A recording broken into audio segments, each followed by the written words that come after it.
होश तो उन्हें कल रात ही आ गया था। ये सुनकर कियारा बोली, थैंक गॉड दादी ठीक है, मैं काम निपटाकर जल्दी हॉस्पिटल जाऊंगी।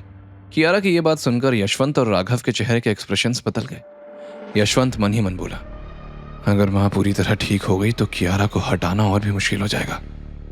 लेकिन फिर वो, राघव और बाकी सब भी खुशी जाहिर करने लगे।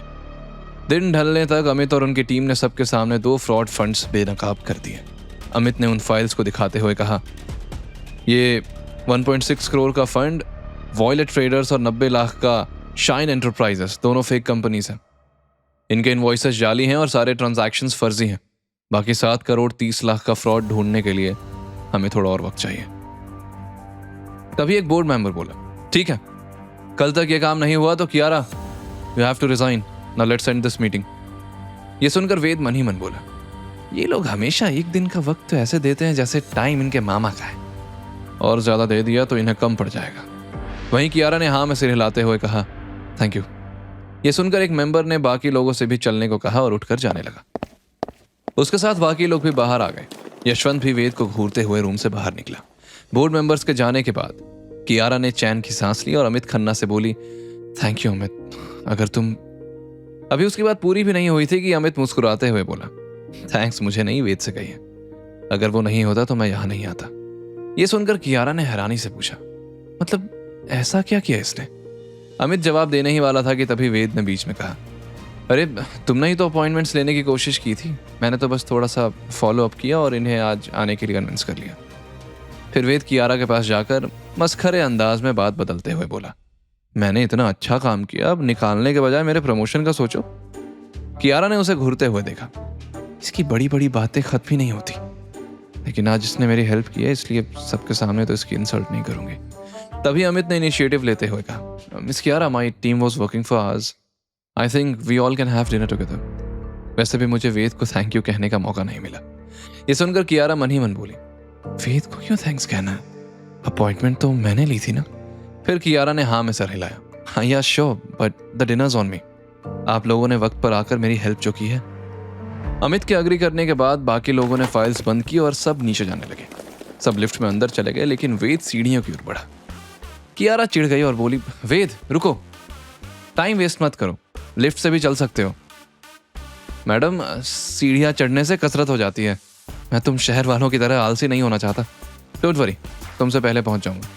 तब तक लिफ्ट बंद हो गई और कियारा मन ही मन बोली, बस बड़ी बड़ी बातें करवा लो, लिफ्ट से पहले 10 फ्लोर नीचे पहुंच जाएगा जैसे सुपरमैन है। पहले तो सबको लगा कि वेद मजाक कर रहा है, लेकिन लिफ्ट का दरवाजा खुलते ही सब शॉक्ड रह गए। सीढ़ियों से उतरने पर लोग हाँफने लगते हैं, लेकिन वेद के माथे पर पसीना भी नहीं था। लेकिन इतनी फास्ट स्पीड में कैसे? कियारा हैरानी से बोली, तुम सच में इतनी जल्दी पहुंच गए? वेद कनिंग स्माइल देते हुए बोला, मैंने तो पहले ही कहा था, तुम भी स्टेयर्स यूज करना शुरू कर दो। अब नहीं, तुम रहने दो, वैसे ही इतनी पतली हो, अगर कसरत शुरू कर दी तो गायब ना हो जाओ। ये सुनकर कियारा भड़क उठी। यू, वो कुछ बोलने ही वाले थे कि वेद की नजर कैमरा पर पड़ी और वो कुछ सोचते हुए झट से सीढ़ियों से ऊपर की ओर भागा।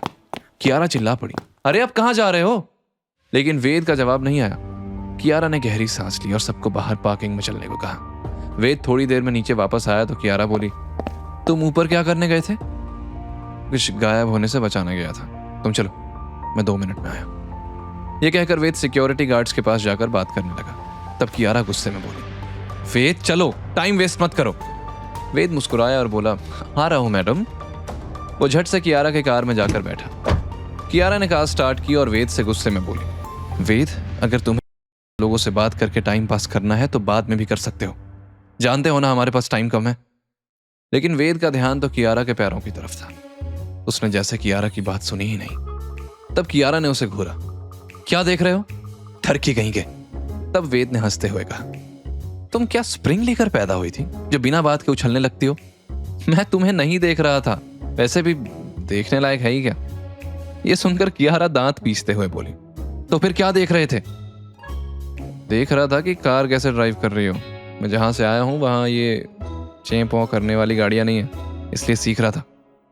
वाह, तुम बस देखकर कार चलाना सीख लोगे? इसके लिए ड्राइविंग स्कूल जाना पड़ता है और बिना लाइसेंस के कार ड्राइव नहीं कर सकते। लेकिन तुम्हें यह कैसे पता होगा? पता नहीं दादी ने मुझे किसके साथ फंसा दिया। यह सुनकर वेद मन ही मन बोला, लाइसेंस, ये तो जल्द बनवाना पड़ेगा फिर। वैसे भी यहाँ भागने के लिए सड़क कम, गड्ढे ज्यादा हैं। जल्दी वो लोग 5 स्टार रेस्टोरेंट पहुंच गए। अमित और बाकी सब अंदर गए, लेकिन वेटर ने जब वेद के साधारण कपड़ों और रबड़ की चप्पल को देखा तो उसे नीचा दिखाते हुए बोला, ड्राइवर्स और सर्वेंट्स यहाँ अलाउड नहीं है। आगे की कहानी जानने के लिए देखें अगला एपिसोड सिर्फ पॉकेट एफएम के यूट्यूब चैनल पर, और के फॉर किंग के सारे एपिसोड्स को सुनने के लिए डिस्क्रिप्शन में दी लिंक से डाउनलोड करें पॉकेट एफएम ऐप।